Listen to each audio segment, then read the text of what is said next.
Hello guys, welcome back to my channel Sushant Rusha's blog. আমি রুষা চলে এসেছি তোমাদের কাছে আবার একটা নতুন ব্লগ নিয়ে। তো দেখতেই পাচ্ছ একদম সকাল সকাল রেডি হয়ে পড়েছি। তো কোথায় যাচ্ছি না যাচ্ছি দেখতে হলে ফুল ভিডিওটা দেখতে হবে।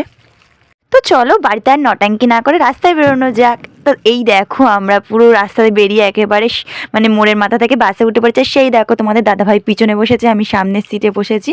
তো তারপর এইখান থেকে আমরা নেমে আরও একটা বাসে উঠতে হবে। বাস থেকে নেমে এবার স্টেশনে বসে রয়েছি। দেখো এইখানে স্টেশনে বসে রয়েছি, মানে ট্রেনের জন্য অপেক্ষা করছি। ট্রেন আছে 3:15। তো আমরা একটু আগেই এসে পড়েছি। আর সেই দেখো আমরা ট্রেনে উঠেও পড়েছি।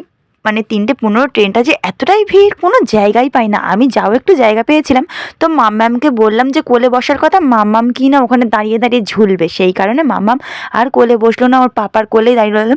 আর তোমাদের দাদাভাই তো কোনো চান্সই পায়নি। তো দেখো অনেক কষ্ট করে এখানে আবার ছোলা মাখায় উঠেছে। তো এত ভিড়ের মধ্যেও আমার এই জিনিসটা খেতেই হবে, খুব ভালোবাসি।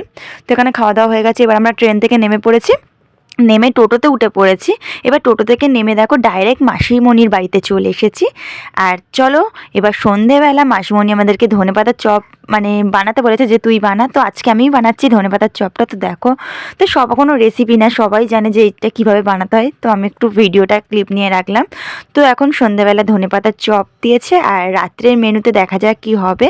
তো মাসি বলছে রাত্রে কী খাবি কী খাবি, ভাত খাবি না রুটি খাবি?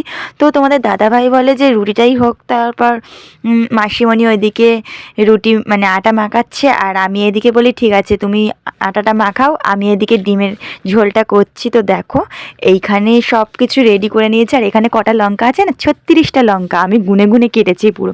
তো কতটা ঝাল হবে কী হবে জানি না। তো দেখো এখানে আমি তরকারিটা ভালো করে কষিয়ে নিচ্ছি। তো আজকের ভিডিওটা যদি ভালো লাগে অবশ্যই লাইক কমেন্ট শেয়ার সাবস্ক্রাইব করতে ভুলবে না। আর এইখানে দেখো আমার তরকারিটা কিন্তু রেডি হয়ে গেছে। চলো, আর এই দিকে দেখো মাসি এখনও পর্যন্ত আটা মাখিয়েই যাচ্ছে। তো এই ক্লিপটা একটু লেট হয়ে গেছে, এতক্ষণে রুটি হয়ে গেছে আর তোমাদের দাদাভাই খেতে বসেও পড়েছে। আজকের ভিডিওটা এই পর্যন্ত, দেখা হচ্ছে নেক্সট কোনো ভিডিওতে। Tata, good night.